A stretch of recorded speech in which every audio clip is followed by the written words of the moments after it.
A long time ago, in a galaxy far, far away.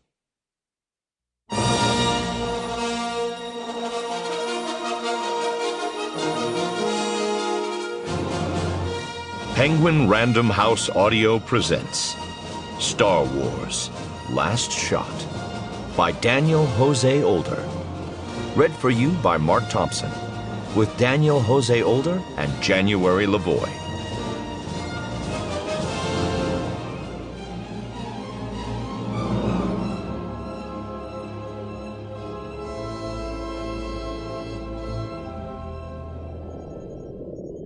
Prologue. Bespin. Now. The darkening sky stretched out forever and ever around Cloud City. Cumulus kingdoms rose and fell in the purple-blue haze below, parting now and then to reveal the twinkling lights of Ugnorgrad. Protocol droid DRX-7 chortled to himself. It had been a good day. Impresario Calrissian had entertained an entire diplomatic brigade of young Twi'leks, and the little fellows had been enthusiastic and eager to learn. Full of questions, in fact. And of course the new head of Calrissian Enterprises, with his trademark charm, had been happy to comply. This meant that plenty of translating had been needed, and with more than 4 million languages at his disposal, DRX considered translation his favorite part of being a protocol droid. "Why is Cloud City in the clouds?" asked one tiny girl with long eyelashes and her 2 leku wrapped into a dazzling swirl above her head. This most basic of questions would normally have elicited an eye roll or sarcastic reply from the impresario. He would deliver it with a winning smile, and the shine of those perfect teeth would somehow counteract whatever slight could have been perceived. In fact, DRX had wondered if that would happen, and if the girl would somehow take offense. Then he'd have to go into diplomatic overdrive to make sure she felt better, and DRX considered that his least favorite part of being a protocol droid. "Bina," one of the Twi'lek Guardians had said, with a touch of menace in her voice. "We covered Cloud City history in class on the flight here. I'm sure Mr. Calrissian has more important matters to attend to." "Not at all," Calrissian had interrupted with a lively chuckle before DRX could finish translating. "I'm not even the Baron Administrator anymore, technically. I still get to live in the fancy house, though." With that, his grin had widened amiably. "But anyway, what could be more important than imparting knowledge to the future generations of our friends the Twi'leks?" And then the Guardian, Kasha Batine was her name, had shot the impresario a look that DRX was pretty sure indicated extreme skepticism, with a hint of possible attraction. But Calrissian hadn't seemed to notice, instead launching into a lengthy and impressively detailed rendering of the travails and adventures of the diminutive Ugnaughts, Cloud City's original architects, and their partnership with Corellian space explorer Eklis's Fig. The little Twi'lek's eyes had lit up as Calrissian went on to detail his own escapades. Even Kasha Batine, who had been standing with her arms crossed over her chest, mouth twisted to one side of her face, seemed to lose herself in the story, and even corrected DRX on a translation matter. It had been one open to interpretation, like most translation issues, and DRX had opted to concede the point rather than launch into a lengthy discussion of its nuances. Anyway, he loved a good challenge.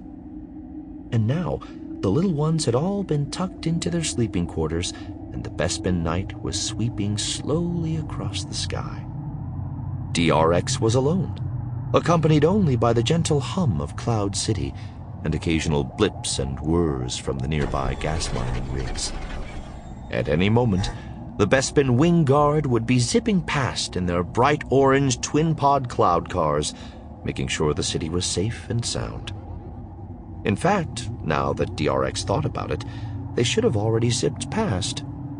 He'd been standing at the rail of his favorite platform for exactly 14 minutes and 29 seconds. It was 9:13. He gazed out into the gathering night.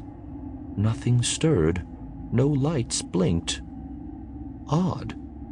Perhaps, DRX thought, Master Calrissian knows what's going on. He raised him on the comm and received a curt and immediate response from Lobot, the city's computer liaison officer. Calrissian is busy. Relay message through me, DRX. How rude, DRX thought. Status check on Bespin Wingard, he messaged back. And then, nothing. Minute after minute passed with no reply. Very odd. He turned back to the night sky, the clouds, the faraway stars, and then took a step backward, arms raised. A tall figure in a dark green hooded cloak stood at the edge of the platform. Greetings, DRX said. I am Protocol Droid DRX-7, at your service. He didn't really feel like putting himself at the service of this stranger who had, after all, appeared without so much as a noise of warning and seemed to care not a whit for the basic mores of decent interaction. But rules were rules. Is there anything I can do for you this evening? DRX asked, when a few moments had gone by without a reply to his initial salutation. Oh, yes, indeed, a gravelly voice said. The stranger did something with his hands, and DRX felt all his gears, wiring, and synapses tighten at the same time. A hazy shade of red covered the world, and then everything was very simple. He had to kill.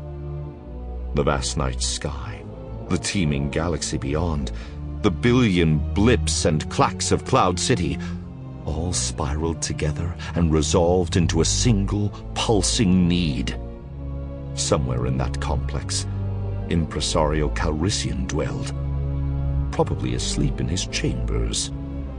Perfect, DRX thought. A tiny voice cried out from the depths of his programming, a notion, a desperate wail, the single word, "No!" But it was too distant and tiny to bother with, and DRX had a singular mission: kill. He pushed forward, barely aware of the dark figure slinking along just behind him. He entered the bright hallways of the central thruway, swerved into a side corridor reserved for staff and administrators, and then bustled along past servers, soldiers, and casino droids until he reached the shadowy side entrance to the Baron Administrator's palace.